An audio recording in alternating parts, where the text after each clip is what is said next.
Assalamualaikum warahmatullahi wabarakatuh. Waalaikumsalam warahmatullahi wabarakatuh. Mohon maaf Pak Kepala, ini ada tugas dari program Guru Penggerak terkait pengambilan keputusan, yaitu wawancara dengan pimpinan atau tokoh kepala. Ini kira-kira ada waktu apa tidak Pak? Monggo silakan dilaksanakan aja. Oke. Jadi yang pertama ini adalah terkait kasus-kasus di sekolahan kita. Apakah di dalam kasus-kasus itu nanti bagaimana Bapak mengidentifikasi apakah termasuk dilema etika atau bujukan moral? Ya, untuk di kasus yang di SMK Marit Namaya ada teridentifikasi dilema etika, situasinya nilai kebenaran versus bujukan moral, situasinya benar versus salah. Kalau sudah berhubungan dengan hukum, sudah jelas dengan situasi dalam bujukan.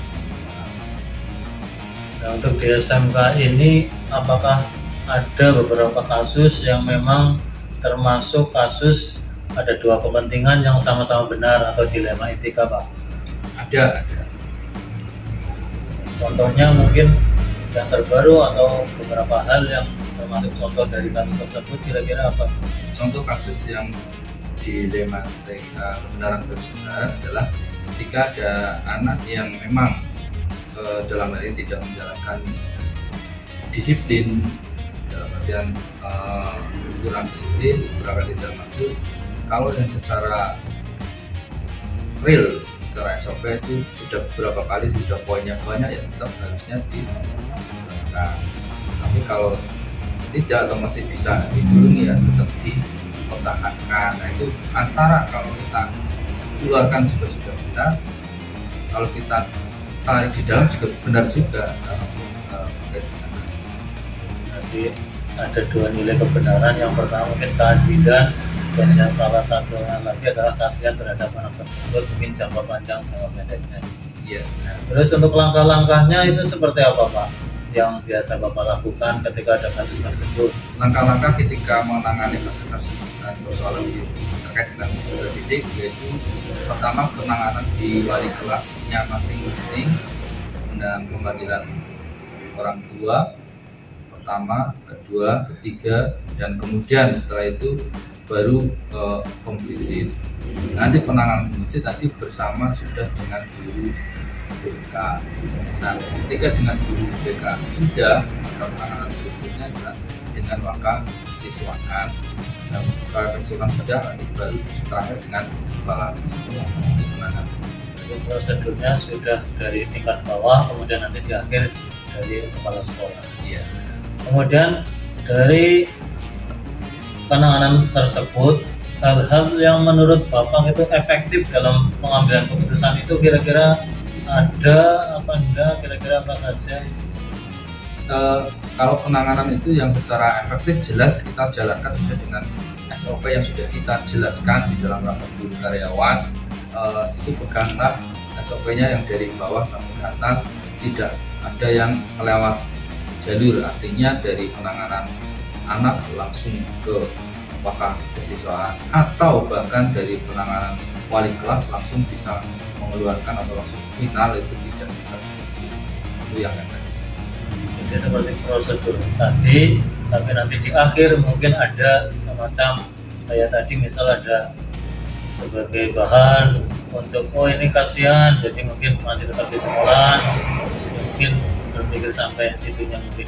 Nah, terus untuk tantangan, kira-kira ada apa enggak yang merupakan tantangannya ketika pengambilan keputusan tersebut? tantangan kami ketika mengambil keputusan jelas ada dua kepentingan. Yang pertama adalah kualitas dan kuantitas. Kalau menjaga kualitas jelas secara harus sesuai dengan SOP benar harus kita laksanakan. Tapi kalau kita di sekolah swasta kadang lebih ke kuantitas karena mereka lah yang membiayai kita, operasional kita di dalam kegiatan sekolah di SMK Marit. Walaupun tetap kita juga mencoba untuk menjaga kualitas, tetapi ada rasa-rasa mungkin yang dari sudut pandang ini benar, sudut pandang ini kita lebih cari banyak manfaatnya mungkin. Ya. Terus terkait penanganan tersebut, apa ada jadwal dari Bapak Kepala Sekolah dalam penyelesaiannya? Kalau secara jadwal tertulis ada seperti ini hari apa itu tidak ada, tetapi jadwal yang ada adalah jadwal yang ketika ada kasus ini maka terjadwal oleh mereka sesuai dengan SOP tadi, penanganan wali kelas, kemudian orang tua dengan melihat H plus berapa dan panggilan 1, 2, 3 itu setelah ada kasus. Kalau tidak ada tidak terjadwal secara itu. Kemudian yang terakhir Pak, apakah ada seseorang atau mungkin faktor-faktor yang membantu Bapak dalam pengambilan keputusan tersebut? Ya jelas ada beberapa faktor ketika dari bawah dengan wali murid pertama kali itu berarti di jajaran wali kelas saya ini sudah ujung tombaknya kita berhadapan dengan wali kelas, kemudian orang tua dengan wali kelas, kemudian yang di terakhir ketika mengambil final jelas ada di dalam maka kesiswaan itu apakah ini akan dikeluarkan atau dipertahankan dengan berbagai macam pertimbangan. Maka kalau di dalam kesiswaan belum cukup maka kami akan membuka di langkah-langkah yang lain ketika untuk mengambil pertimbangan A plus D, C dan seterusnya, sehingga apa yang nanti diputuskan itu merupakan keputusan bersama dan merupakan keputusan bersatu yaitu pasti. Terima kasih Pak, mungkin itu yang dapat saya tanyakan di wawancara ini. Ketika melihat dari beberapa pertanyaan cukup bagus untuk SMK kita, mudah-mudahan semakin ke depan semakin lebih baik lagi. Saya cukupkan, saya pamit Pak. Terima kasih. Assalamualaikum warahmatullahi wabarakatuh. Waalaikumsalam.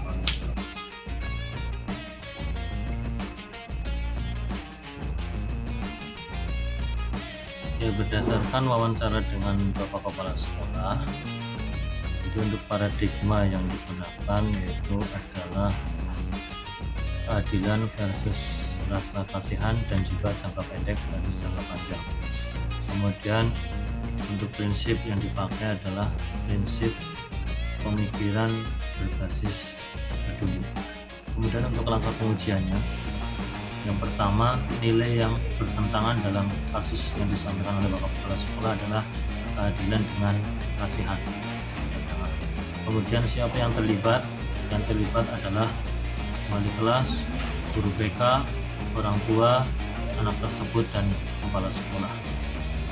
Kemudian fakta-fakta yang terjadi atau yang relevan, yaitu ada siswa atau murid kita yang memang tidak berangkat beberapa kali sehingga melebihi batas di peraturan.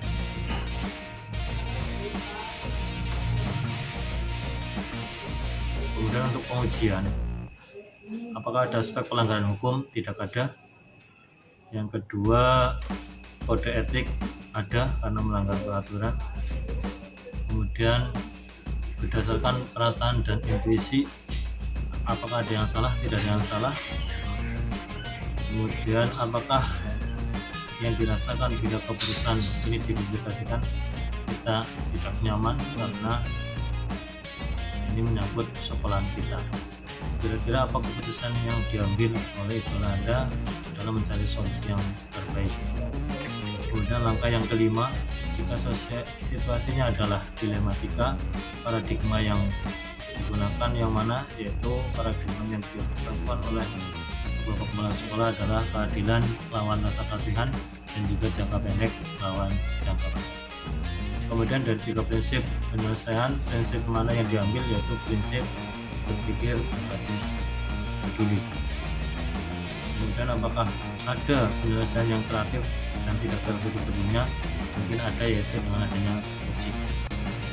Atau keputusan yang diambil yaitu kita mengikuti hasil rapat, kemudian setelah dilihat lagi keputusannya dan direfleksikan, keputusan tetap sesuai rapat karena bagaimanapun sekolah juga ada aturan, kemudian juga mempunyai rasa peduli bagaimana ketika anak tersebut dikeluarkan, jangka panjang jangka pendeknya bagaimana.